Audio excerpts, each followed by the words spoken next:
usaha. Subtema 1, kerja keras yang berbuah kesuksesan. Pembelajaran 5. Selamat pagi anak-anak hebat. Apakah hari ini Ananda sudah melakukan kegiatan berikut? Apakah sudah mandi, berpakaian rapi, sarapan, berdoa sebelum belajar, dan menyanyikan lagu wajib Indonesia Raya? Kalau belum, dilakukan dulu ya, baru kita bisa mulai belajar. Kompetensi dasar dan indikator pencapaian kompetensi. Pada hari ini kita akan belajar muatan pelajaran PPKN dan SBDP. Untuk PPKN kita akan menganalisis posisi dan peran Indonesia dalam kerjasama di bidang ekonomi, politik, sosial, budaya, teknologi, dan pendidikan dalam lingkup ASEAN. Untuk SBDP, kita akan belajar tentang logo. Tujuan pembelajaran. 1. Peserta didik mampu menyajikan laporan tentang posisi dan peranan Indonesia di bidang ekonomi dalam lingkup ASEAN. 2. Peserta didik mampu mengidentifikasi informasi atau arti yang terdapat pada logo ASEAN. 3. Peserta didik mampu mengidentifikasi unsur-unsur sebuah logo. 4. Peserta didik mampu merancang sebuah logo. Anak-anak, tahukah kamu banyak kerjasama yang diselenggarakan negara-negara ASEAN untuk mengembangkan prestasi dan potensi ekonomi masyarakatnya? Salah satunya adalah dengan menyelenggarakan SEA Games. SEA Games kepanjangan dari Southeast Asia Games. Ayo membaca. Mari kita membaca teks berikut ini. Teks ini berjudul Mendulang Prestasi, Mengembangkan Potensi Ekonomi. Indonesia kembali dipercaya untuk menyelenggarakan kegiatan Akbar SEA Games ke-26. Ini merupakan keempat kalinya Indonesia menjadi tuan rumah festival olahraga terbesar se-ASEAN. Olahraga ini telah sebelumnya dilaksanakan di Indonesia, yaitu di SEA Games tahun 1979, SEA Games tahun 1987, dan SEA Games tahun 1997. SEA Games ke-26 ini dilaksanakan pada tanggal 11 sampai 26 November 2011. Upacara pembukaan diselenggarakan secara spektakuler di sepanjang Sungai Musi. Sedangkan penutupan di gedung bersejarah Benteng Kutu Besak Fort. Bumi Sriwijaya Palembang ditetapkan sebagai tuan rumah penyelenggaraan SEA Games di samping Jakarta yang menjadi tuan rumah pendukung. Dengan demikian, setelah Chiang Mai dan Nakhon Ratchasima di Thailand, salah satu provinsi terbesar di Pulau Sumatera ini akan tercatat sebagai salah satu dari 3 kota yang pernah menyelenggarakan SEA Games di luar ibu kota negara. 2 tahun sebelumnya, Laos yang baru bergabung dengan ASEAN dipercaya menjadi tuan rumah untuk SEA Games ke-25. Indonesia bertekad menyusul keberhasilan Laos tersebut. Sebanyak 542 medali emas dipertandingkan melalui 44 cabang olahraga. 22 cabang dipertandingkan di Palembang dan 24 cabang dipertandingkan di Jakarta. Setidaknya ada 3 sukses yang dapat dicapai Indonesia terkait pelaksanaan SEA Games ke-26, yaitu sukses prestasi, sukses penyelenggaraan, dan sukses dalam peningkatan perekonomian, terutama di 2 kota tempat terselenggaranya acara tersebut, yaitu Palembang dan Jakarta. Peningkatan sektor ekonomi. Dalam hal peningkatan perekonomian, bukan hanya industri besar, penyelenggaraan SEA Games juga berpotensi memajukan perekonomian Sumatera Selatan secara keseluruhan. Menjelang acara, pertumbuhan ekonomi provinsi ini mengalami peningkatan hingga 6,4%, disebabkan pembangunan fisik sarana dan prasarana SEA Games yang menggunakan tenaga kerja besar-besaran. Persiapan SEA Games terlihat telah meningkatkan geliat ekonomi masyarakat di Palembang dan sekitarnya, setidaknya sejak awal tahun 2011. Geliat ekonomi ini terlihat dari dibangunnya sejumlah hotel baru, terserapnya sekitar 4.000 tenaga buruh untuk pembangunan, serta meningkatkan kegiatan di sentra kerajinan rakyat untuk pembuatan cenderamata. Sekitar 5.000 atlet dari negara di Asia Tenggara, termasuk dari Indonesia, akan berpartisipasi dalam ajang ini. Sukses prestasi, sukses penyelenggaraan, dan sukses dalam peningkatan perekonomian tentunya tidak terlepas dari kerja keras dari seluruh pihak. Teks ini bersumber dari atau diambil dari Warta Ekspor DJPEN MJL 00208-2011 edisi Agustus Kementerian Perdagangan Republik Indonesia dengan perubahan. Apa pengaruh penyelenggaraan SEA Games terhadap perkembangan ekonomi Indonesia? Dampak positif penyelenggaraan SEA Games di Indonesia adalah sebagai berikut.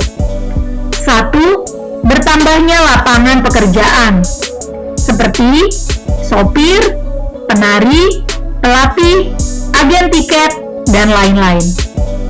2. Meningkatnya tamu internasional atau tamu nasional yang datang menginap di hotel.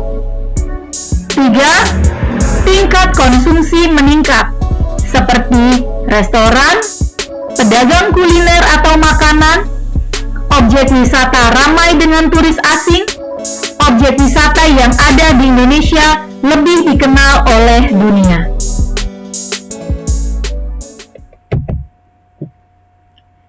Bentuk kerjasama Indonesia dengan negara-negara anggota ASEAN. 1. Kerjasama ekonomi ditujukan untuk menghilangkan hambatan ekonomi dengan saling membuka perekonomian negara-negara anggota dalam menciptakan integritas ekonomi kawasan. 2. Sektor industri. Kerjasama di sektor industri dilakukan melalui ASEAN Industrial Cooperation atau AICO. 3.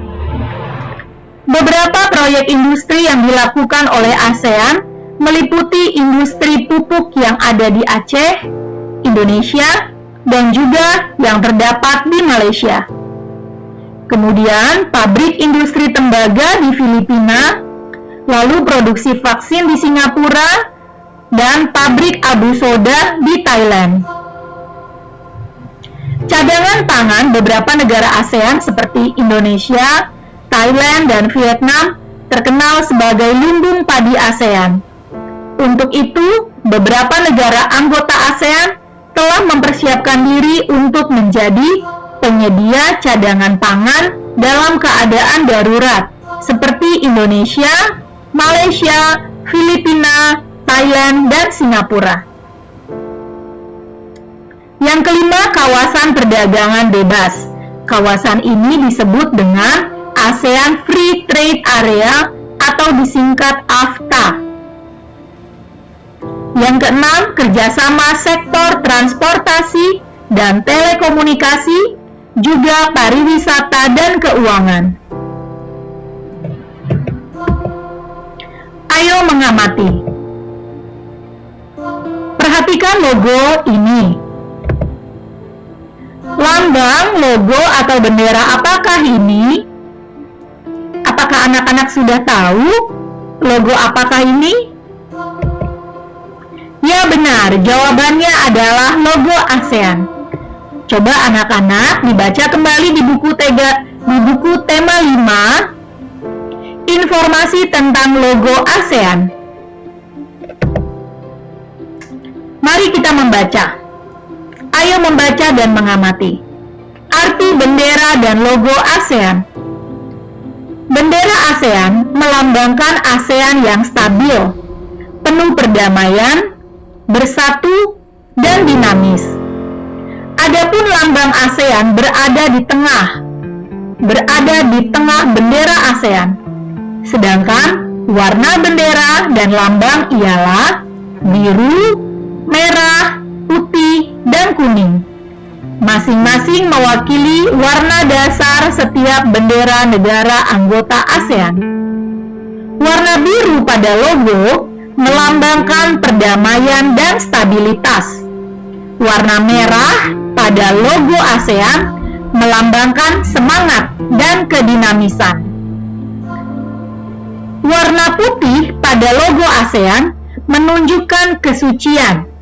Dan warna kuning pada logo ASEAN merupakan simbol kemakmuran. Ikatan rumpun padi melambangkan harapan para tokoh pendiri ASEAN agar asosiasi itu secara bersama-sama terikat dalam persahabatan dan kesetiakawanan sosial.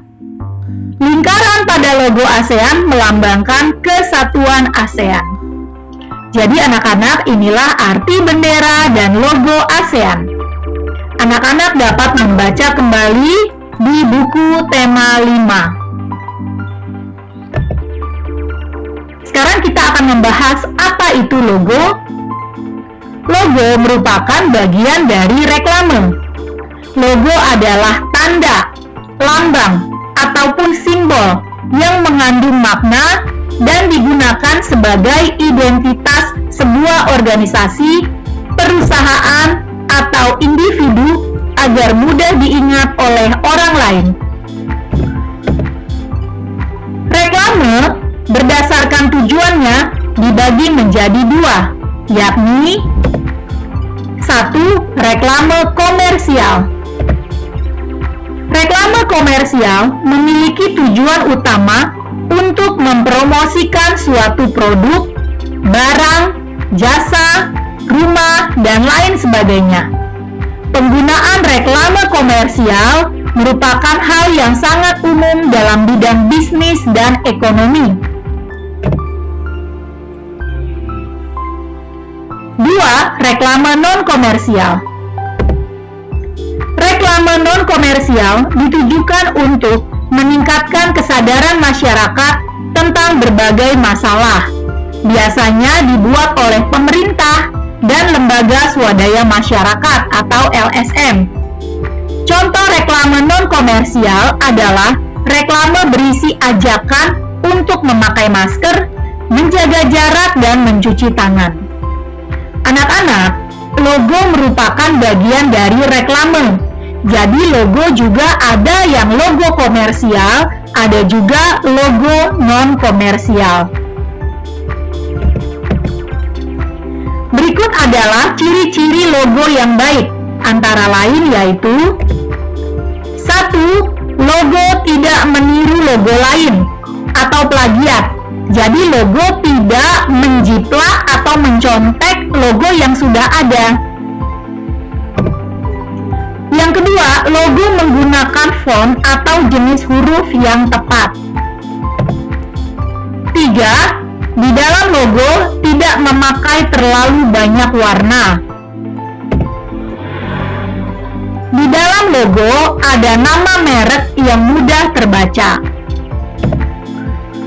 Logo Anda harus mudah dapat dikenali. Jadi begitu melihat logo, sudah tahu, oh ini adalah logo dari pemerintah, ataukah ini logo dari merek tertentu.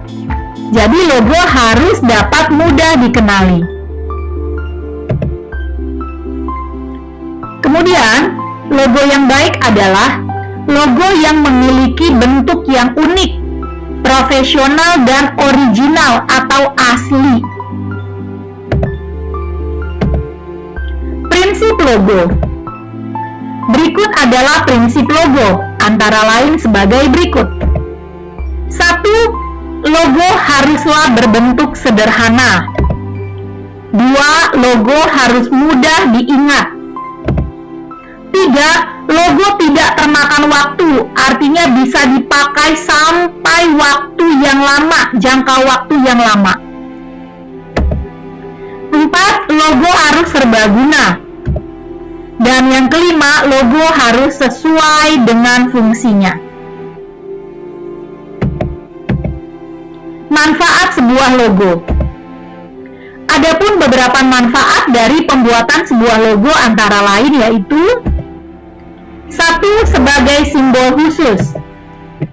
Dengan adanya logo ini, biasanya akan menunjang pengenalan suatu produk atau jasa perusahaan, sehingga dapat meninggalkan kesan yang baik untuk para konsumen dan juga calonnya. Logo perusahaan biasanya juga menjadi simbol khusus atau icon atau ikon yang bisa diingat oleh kebanyakan orang. 2. Logo dapat membedakan dengan produk lain. Biasanya sebuah perusahaan memiliki logo yang membedakan dengan produk lain. Hal ini tentu akan lebih memudahkan pelanggan atau konsumen untuk membedakan produk Anda dengan produk yang lainnya. 3. Sebagai sarana promosi.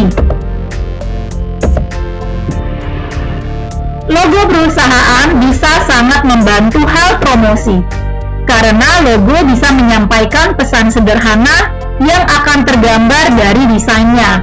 Dengan begitu, Anda bisa akan lebih mudah mempromosikan bisnis, sehingga para pelanggan pun bisa lebih mengenal produk Anda.